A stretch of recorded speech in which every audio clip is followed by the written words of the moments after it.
public comment. Casey Kugler.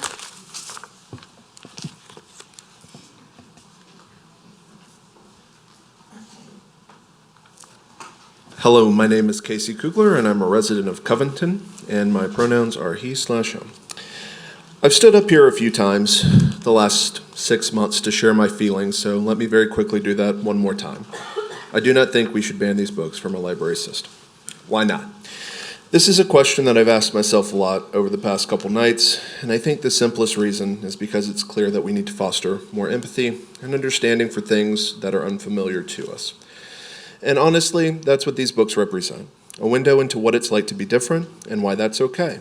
In this book, a kid wants to be a beautiful mermaid like one he sees at a parade, and I don't see why that's so frightening to people.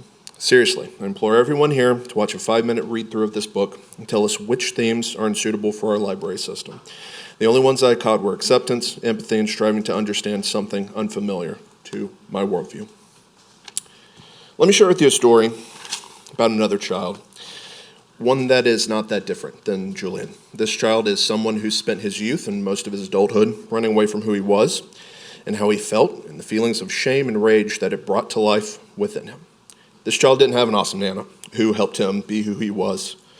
All that child got was 20 years of struggling against who they were, surrounded by people who encouraged him to be normal.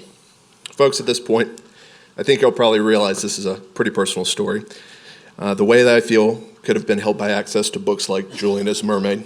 And I know that there are hundreds or thousands of kids out there in St. Tammany who need to hear this message. It's okay to be different, and you still deserve love, even if they're not a part of the LGBTQIA+ community. But for those who are, they definitely need that too, because suicide is the second leading cause of death for queer kids, and they're 4 times as likely to die than their non-queer peer group. And those stats are driven by that feeling of estrangement and unbelonging that I cited in my story above. And if these books help just one child not feel like that, I think that they're worth keeping around. Is someone else's safety not worth feeling a little bit uncomfortable? Thank you.